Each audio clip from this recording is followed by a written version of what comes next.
steering is broken down.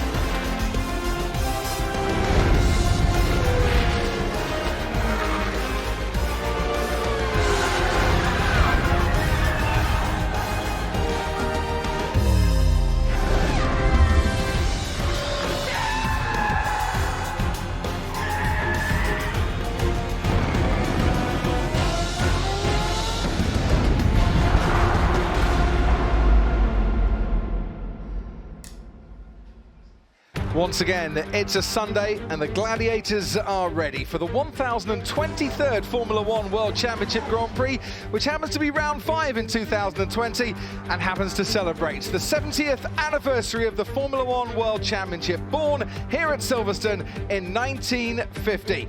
The pits and the paddocks were in a much different place back then. They were in between Woodcote and Luffield. 775 drivers, 170 constructors, all pursuing the glory of becoming world champion. 39 different nationalities have raced behind the wheel of a Formula One car since that very first race. 63 different championship leaders, 33 world champions, and there are some gracing the walls here at Silverstone. Hunt, Mansell, Hamilton, Button as well. Michael Schumacher with 7 world championship leads them all. Can Lewis Hamilton equal that in this 2020 season? That's the old track.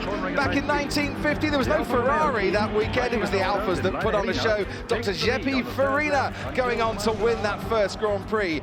In the 1960s, Jim Clark was one of the drivers that dominated. Here he is winning the second of his 5 British Grand Prix.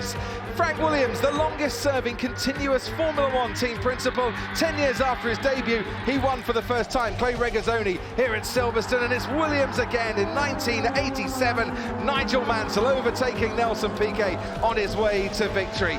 Let's have another Williams, shall we? This time Alain Prost trying to go around the inside at Copse and overtake Ayrton Senna on his way to victory in 1993. And in 2008, the rains came down and Lewis Hamilton produced one of his most glorious wins in Formula One. 2010s have been about Sebastian Vettel and have been about Mercedes and Lewis Hamilton. Crowd surfing above the fans, surfing above the competition. Mercedes on pole once again here at Silverstone. 2 DRS zones, a maximum speed of 209 miles an hour, and the tyres, well, these look a little similar to the tyres from 1950, but they do produce an awful lot better than we had back then. 0.6 of a second slower than medium, 1.3 seconds a lap slower on the hard, but it could be a very good race tyre.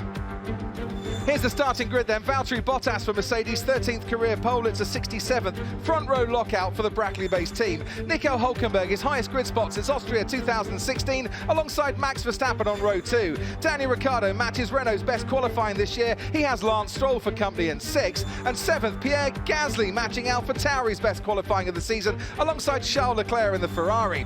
Alex Albon starts 9th alongside Lando Norris, top 10 for the 12th consecutive race. And Sebastian Vettel, second time he started 11th this season, has Carlos Sainz for company, first McLaren outside the top 10 this year. Romain Grosjean starts 13th, that's the highest grid spot for a Haas. Esteban Ocon got a 3-place grid penalty. He starts ahead of George Russell in 15th, who he blocked in qualifying, and Danny Kvyat in 16th. Kevin Magnussen for Haas is alongside Nicholas Latifi for Williams, and the Alphas, who were 1, 2, 3, 4 on the front of the grid in 1950, are at the back for this one.